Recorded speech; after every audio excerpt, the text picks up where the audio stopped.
Oui, bonsoir tout le monde. J'espère que vous m'entendez bien. Si vous pouvez confirmer que vous m'entendez bien. J'ai pas de retour de son. Est-ce que c'est bon pour tout le monde?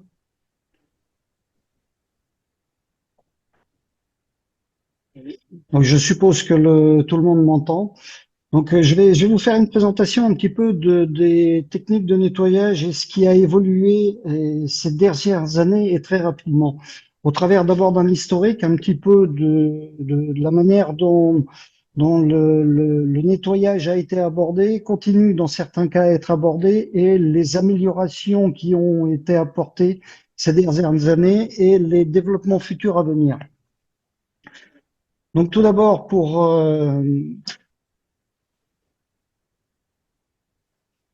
commencer, nous avons ici une photo qui est une photo de la place principale de Mexico, telle qu'elle était en 1910. Et ce qu'on peut voir, on peut voir que tous les monuments qui sont présents sont déjà sales. En fait, la pollution atmosphérique a commencé à sévir à grande échelle à partir du moment où on a commencé à développer industriellement le monde entier. C'était le cas chez nous à Paris, c'est le cas ici, comme on peut le voir au Mexique.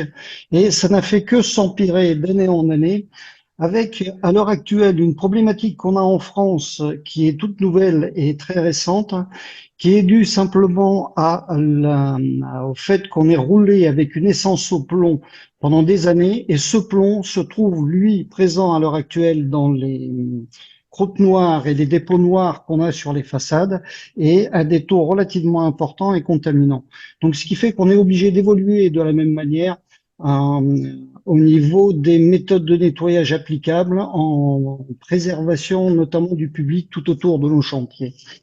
Donc, pour la pollution urbaine principale, c'est une réaction qui a lieu entre les pierres calcaires et les pluies acides gorgées de sel, sulfate, nitrate, chlorure et qui va créer cette fameuse croûte noire, principalement du gypse, qui est un sulfate de calcium dihydraté.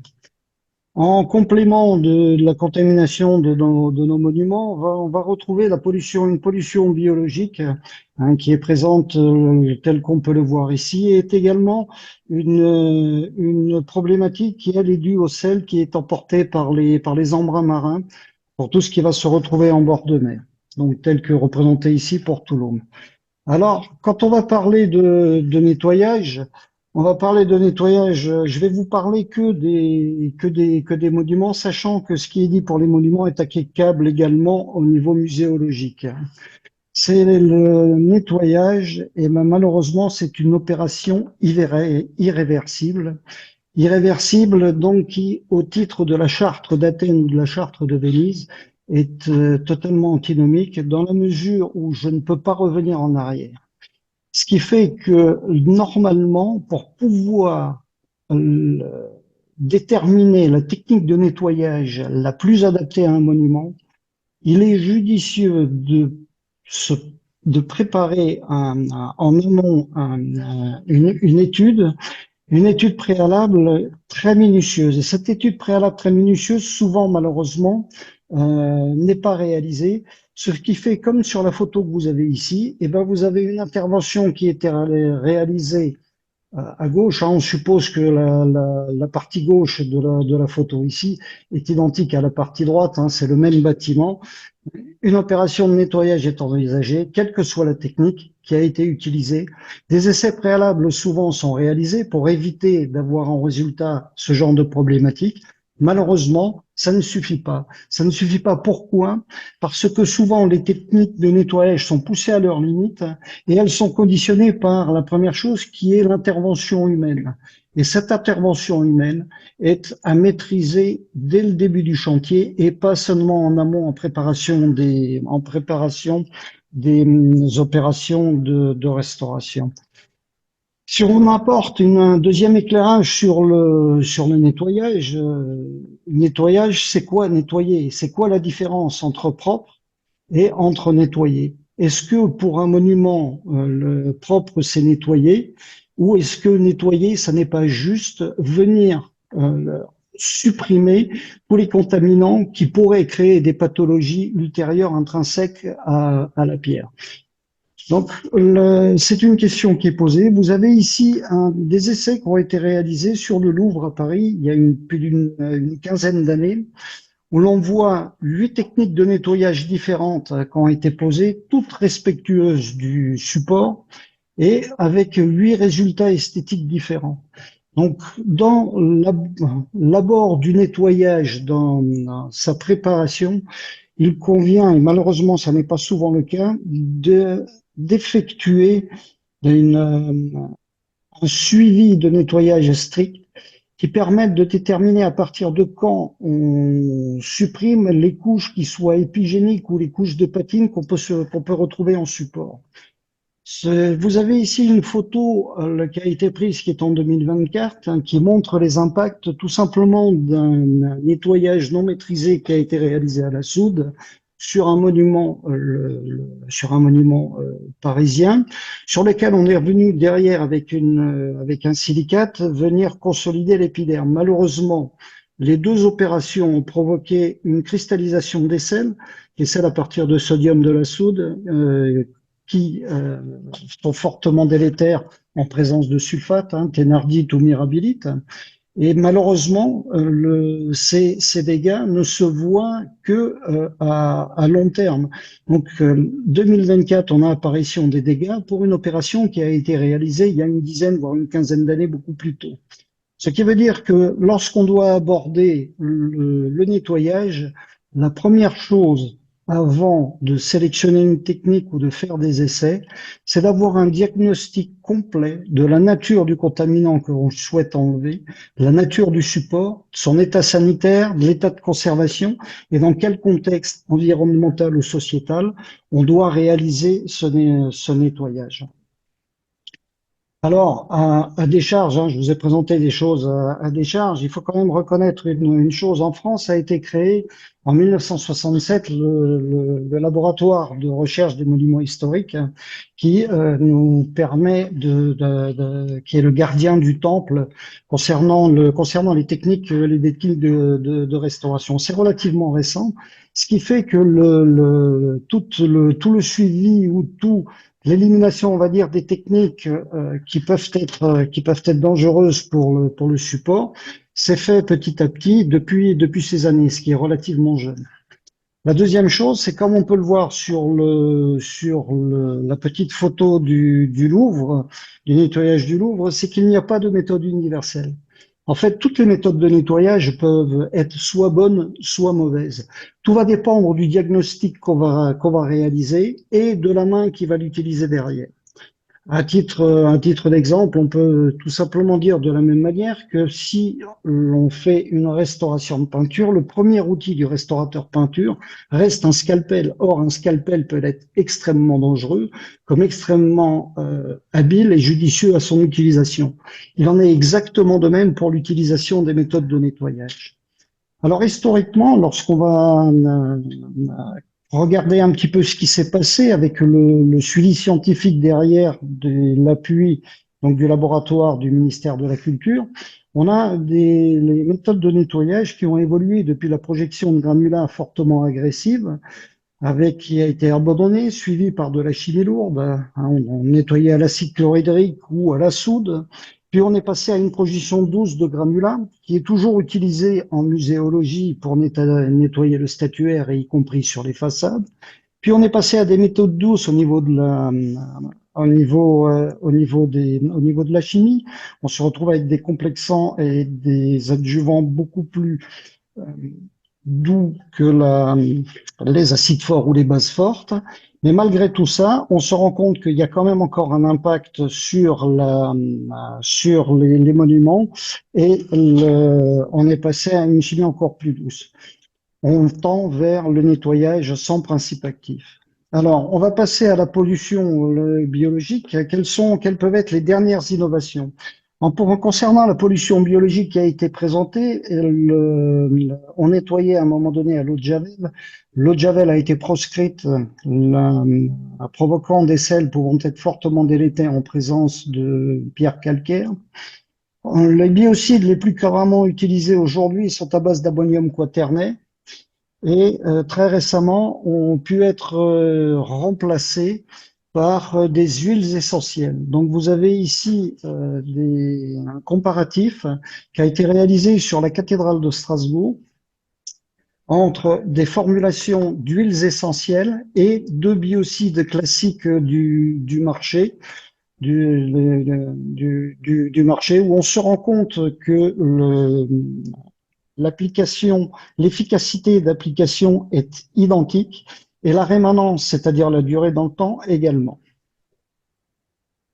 Par contre, l'impact toxicologique est nettement moindre. On voit ici sur les boîtes de pétri du bas que en présence d'ammonium quaternaire, donc des lentilles d'eau qui sont le marqueur utilisé pour déterminer la toxicologie au niveau aquatique, la lentille d'eau ne résiste pas et meurt, elle devient blanche, alors qu'en présence d'huile essentielle, la lentille d'eau se comporte tel que le témoin a réalisé. Donc, ce sont des procédés qui fonctionnent. Procédés qui ont été utilisés. Je remercie Madame Chab lors de sa présentation. Vous avez vu sur le premier des slides qu'elle avait une photo du Palais des Papes avec une tour toute blanche. Vous avez ici le chantier de la tour qui a été réalisé. Vous voyez l'application des huiles essentielles. Hein, c'est de manière très simple, telle qu'on faisait avec les biocides, appliqué au pulvérisateur. Le rinçage se fait à la vapeur, mais avec une vapeur douce. On ne sera pas en vapeur saturée sous pression forte. On reste sur des pressions très très douces. Il s'agit simplement de venir rincer. Et à l'issue du rinçage, on peut voir ici la différence entre la zone nettoyée et la zone non nettoyée. La différence de couleur étant simplement le caractère humide ou sec de la pierre. Si on passe maintenant aux croûtes noires pour les innovations sur les croûtes noires, on a vu que la croûte noire, c'était un sulfate de calcium dihydraté. Ben, on avait deux solutions. Soit on solubilise les encrassements et on nettoie en dissolution de l'encrassement, soit on vient booster cette dissolution en utilisant des principes actifs qui permettent de casser la liaison entre le calcium et la partie sulfate, et ensuite, en procédant par rinçage, de venir éliminer le tout. Donc, ce sont des méthodes qui fonctionnaient relativement bien. Malheureusement, dans la technique de nettoyage par ces méthodes, l'opération la plus importante est une opération qui est souvent négligée, qui est l'opération du rinçage. Le rinçage ne sert pas à éliminer le dernier encrassement qui peut rester sur la façade. Le rinçage sert avant tout à s'assurer qu'on ne va pas laisser de produits résiduels susceptibles de créer des pathologies à terme dans notre façade. Ce qui fait que on avait réussi à développer toutes des gammes de produits différentes, que ce soit à base de gel, que ce soit à base de compresses, que ce soit à base de matériaux synthétiques tels que vous l'avez ici. Hein, on est sur des mélanges entre des argiles et des matériaux acryliques pour pouvoir maintenir une humidité de plus en plus importante sur le support et éviter la mobilisation des sels. On a ici les techniques qui étaient utilisées pour le nettoyage des croûtes noires dans les années 80-90. Quand on nettoyait à l'eau, ça marchait très très bien. L'eau suffisait à nettoyer. Par contre, il fallait laisser l'eau nettoyer pendant plusieurs heures, voire plusieurs jours.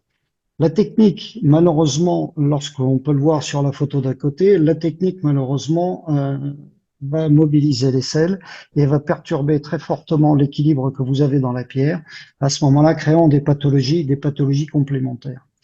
Donc l'eau est un bon moyen de nettoyant, mais l'eau a une autre problématique, c'est que pour dissoudre notre croûte noire, on ne peut dissoudre que 2,5 grammes de ce fameux sulfate de calcium par litre d'eau.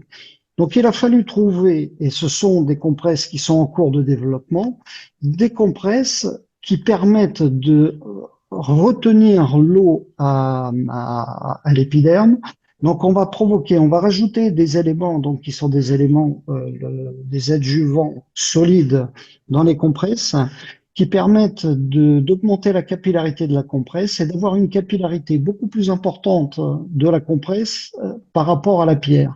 Donc, posé sur sa pierre, le support va rester humide à l'épiderme extrêmement longtemps, plusieurs jours, sans avoir de diffusion d'eau dans le support.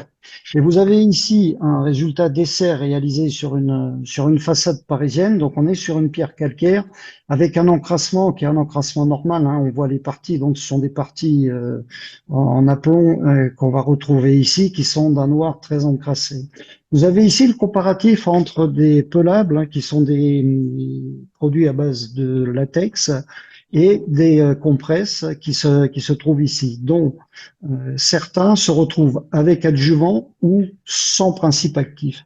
Et on peut constater que sans principe actif, on n'arrive qu'avec de l'eau à avoir des nettoyages qui peuvent être très intéressants en termes de résultats esthétiques. Vous avez ici un exemple sur une façade. On est sur une façade de Bordeaux avec, on a ici un encrassement qui est relativement important de la façade et on se rend compte que la compresse appliquée sans principe actif arrive à donner des résultats extrêmement importants concernant le désencrassement comparable à certaines compresses.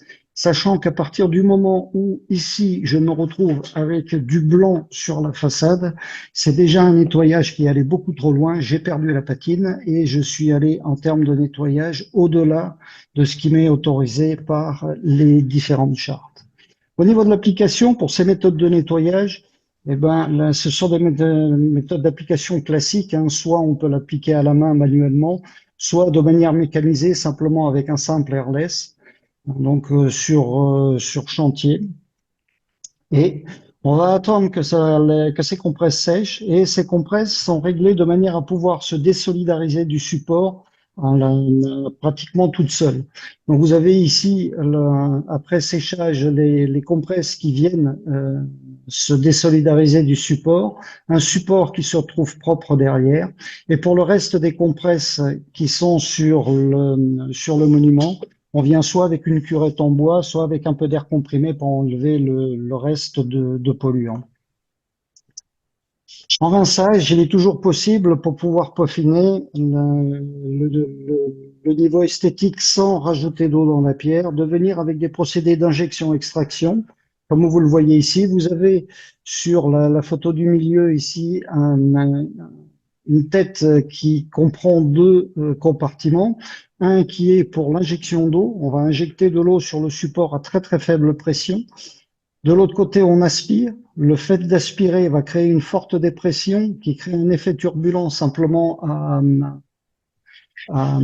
sur le support. Et cet effet turbulent va permettre de venir soit nettoyer ou de venir en finition, en rinçage sur les supports.